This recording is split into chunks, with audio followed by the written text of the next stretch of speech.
খেয়াল করে আপনি দেখেন, এই যে পর্নোগ্রাফি কোন জায়গা থেকে বিশ্বের সব জায়গায় ছড়িয়ে গেল? বাংলাদেশ থেকে, ওই সভ্যতা থেকে।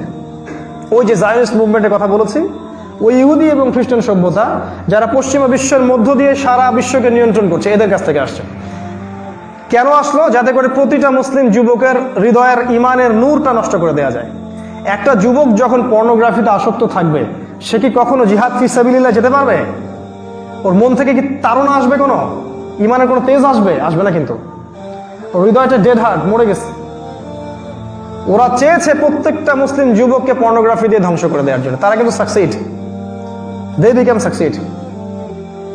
আরো চেয়েছিল মাদক দিয়ে সারা বিশ্বের মুসলিম যুবকদের আধ্যাত্মিকত্ব নষ্ট করতে, পারে নাই? পেরেছে। মাদক ছাড়া ঘুমই হয় না এখনকার যুব সমাজের আমাদের। আরো চেয়েছিল ফ্রি মিক্সিং, নারী পুরুষের ফ্রি মিক্সিং দিয়ে তারা যুব সমাজকে নষ্ট করতে, পেরেছে না? পেরেছে। আরো চেয়েছিল যুবকরা যেন জীবনের উদ্দেশ্য ভুলে যায়, ওরা যেন জেরুজালেম ওদের উদ্দেশ্যটা ভুলে যায়, জান্নাত ওদের উদ্দেশ্যটা ভুলে যায়। যুবকরা ভুলে গেছে না এটা? 5 ওয়াক্ত নামাজ কয়টা যুবক পড়ে বলেন তো?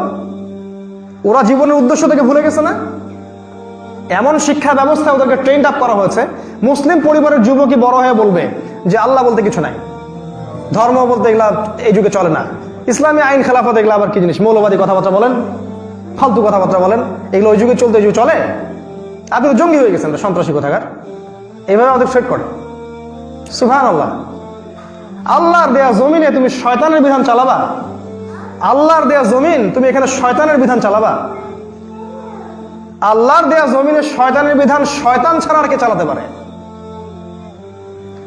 যুবকদেরকে ধ্বংস করেছে। দেখুন, রিবা যুবকদের সবচেয়ে বড় সমস্যা। এই যে এখন টাকা পয়সার সমস্যা, চাকরি বাকরির সমস্যা, দেখেন প্রতিটা জবের ভিতরে সুদ ঢুকিয়ে দিয়েছে। এর থেকে বের হতে পারবেন না আপনি। আরো সমস্যা, চাকরি একটা যদি পেয়েও যান, আপনাকে টেবিলের তল দিয়ে বড় অঙ্কের টাকা দিতে হচ্ছে। এই যে ট্রেডিশন, ঘুষের ট্রেডিশন কে দিয়েছে? এটা ওরাই চালু করেছে। প্রতিটা সেক্টর যেভাবে যুবকদেরকে ইমানের যে দীপ্তি এটাকে মাটির সাথে মিশিয়ে দেওয়া যায়, এমন কোন সেক্টর তারা বাকি রাখে নাই যেটা দিয়ে তারা যুবকদের এই ইমান হানি করে নাই। এই সাথে যুবতীরা তো আছেই, ইভেন আমাদের এই ছোট ছোট আগামী প্রজন্মের সোনামণিরাও ইনক্লুডেড। ওদের খাবারের মধ্যে পয়জন দিয়ে দিয়েছে, আপনাদের ম্যানুফ্যাকচার সব খাবারে পয়জন দিয়ে দিয়েছে, আপনাদের ফিজিক্যাল স্ট্রাকচার নষ্ট করে দেওয়া হয়েছে, আপনাদেরকে ওই যে কসরত, শরীর চর্চা, ব্যায়াম, শারীরিক যে প্রশিক্ষণ, এগুলো থেকে দূরে সরানো হয়েছে। ইসরায়েলের একটা যুবক মিনিমাম 2 বছর তাকে মিলিটারিতে সার্ভিস দিতে হয়। উত্তর কোরিয়ার প্রত্যেক নাগরিককে বাধ্যতামূলক সামরিক প্রশিক্ষণ নিতে হয়, কিন্তু কোনো মুসলিম কান্ট্রিতে দেখবেন না আপনি এটা আছে এখন। এটা এমনি হয়েছে। তারা চায় না যে আমরা আপ টু দ্য মার্ক থাকি, তো চায় না এটা। যুবকদের দিকে তাকায় দেখেন, ওদের প্রতিটা সেক্টর, চাকরি বলেন, ব্যবসা বলেন, আপনার পরিবার বলেন, রাজনীতি বলেন, অর্থনীতি বলেন, প্রতিটা সেক্টরে ওদেরকে আল্লাহর দেয়া যে সুন্নাহ, আল্লাহর যে বিধান, এটা থেকে সরিয়ে নেওয়া হয়েছে টেকনিক্যালি এবং পরিকল্পিতভাবে। এর সাথে আছে যে স্মার্টফোনের ট্রেডিশন, ইউটিউবিং, ফেসবুকিং, এছাড়া অনলাইন সিস্টেম, অনলাইনের ফিতনাগুলা, এই সমস্ত ফিতনাগুলো দিয়ে ওদের যে ব্রেন মানে কি, একটা যুবক যে ঠান্ডা মাথায় রাত্রেবেলা শুয়ে দিন নিয়ে উম্মা নিয়ে ফিকির করবে, এই চিন্তাটা করার সুযোগ তারা নষ্ট করে দিয়েছে। আমার কথা বোঝার চেষ্টা করেন। ঠান্ডা মাথায় যে যুবক একটা ছেলে বসে উম্মাকে নিয়ে খাতা কলম একটা হিসাব করবে, এইভাবে যদি আগাই তাহলে এরকম হতে পারে, এই ঠান্ডা মাথায় চিন্তা করার ক্ষমতা নষ্ট করে দিয়েছে। অস্থির। দেখবেন একটা লেকচার হচ্ছে 1 ঘন্টা বসতে পারবে না দার্সে। একটা লেকচার যদি যায় 10 মিনিটও শুনতে চাবে না। 2 মিনিটের lecture, fast life lane lead করতে চায়, দ্রুত সবকিছু পেতে চায়। এই যে সিস্টেমের মধ্যে নিয়ে আসা হয়েছে যান্ত্রিক জীবনের মধ্যে, এটা ওরা সম্পূর্ণ ওদের পরিকল্পিতভাবে তারা এই বিশ্বের মানুষদেরকে এই একটা সিস্টেমে নিয়ে আসছে। ওরা কিন্তু এই সিস্টেমের মধ্যে ঢোকে নাই। যারা এগুলো চালু করেছে ওরা কিন্তু এই সিস্টেমের বাইরে আছে।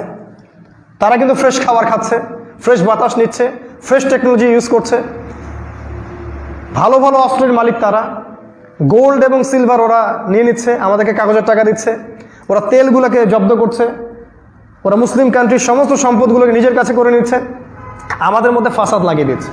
ওরা কিন্তু এই ফিতনা থেকে বাইরে থাকছে। এদেরকে চিনতে হবে। এদের মূল দোষর হচ্ছে ইসরায়েল, এবং এর যত মিত্র রাষ্ট্র আছে সবাই এর সাথে সমানভাবে অংশগ্রহণকারী। এরাই সেই জাতি যারা আগামীতে দাজ্জালের উপাসনা করবে, মনে রাখবেন। আর দাজ্জাল থেকে আপনাকে একটা সূরা ছাড়া কিছুই বাঁচাতে পারবে না, সূরাতুল কাহফ।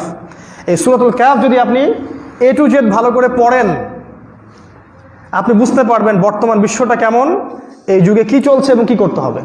এতটুকু শুধু বলছি, এই সূরাতুল কাহফের মধ্যেই সমস্ত রোগের প্রেসক্রিপশন দেয়া আছে। আমাদের নবীজি বলেছেন, যে ব্যক্তি সূরা কাহফ প্রত্যেক জুমার দিন তিলাওয়াত করবে, দাজ্জাল স্বয়ং বের হলেও তার কোনো ক্ষতি করতে পারবে না ইনশাআল্লাহ। কোরআন, অনলি কোরআন আপনাকে বাঁচাতে পারে। অনলি অ্যান্ড অনলি রাসূল সাল্লাল্লাহু আলাইহি ওয়াসাল্লামের সুন্নাহ আপনাকে বাঁচাতে পারে।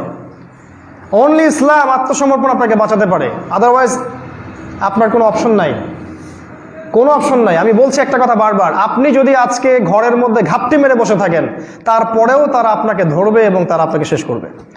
আর আপনি যদি দিনের দাওয়াত নিয়ে, দিনের মেহনত নিয়ে মানুষের ডোর টু ডোর চলে যান এবং উম্মার জন্য কিছু করার চেষ্টা করেন, তবুও তারা আপনাকে ধরবে এবং তারা আপনাকে শেষ করবে। কোন এন্ডটা আপনার কাছে ভালো মনে হচ্ছে? ওই ঘরের মধ্যে ঘাপটি মেরে মৃত্যু, নাকি আল্লাহ রাব্বুল আলামিনের পথে ফি সাবিলিল্লাহ শাহাদাতুল মউত? এই ডিসিশন আপনাকে নিতে হবে।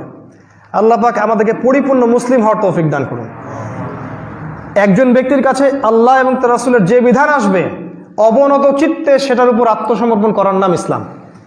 যে এটাকে মানতে পারে না, হজম করতে পারে না, তার জন্য ইসলাম নয়। হয় সে ফাসেক হবে, না হলে জালেম, না হলে মুনাফিক। আল্লাহ রাব্বুল আলামিন প্রত্যেক কাফের, প্রত্যেক মুনাফিক, প্রত্যেক ফাসেক এবং জালেমকে জাহান্নামে একত্রিত করবেন ইনশাআল্লাহু আযজা ওয়া জাল্লা।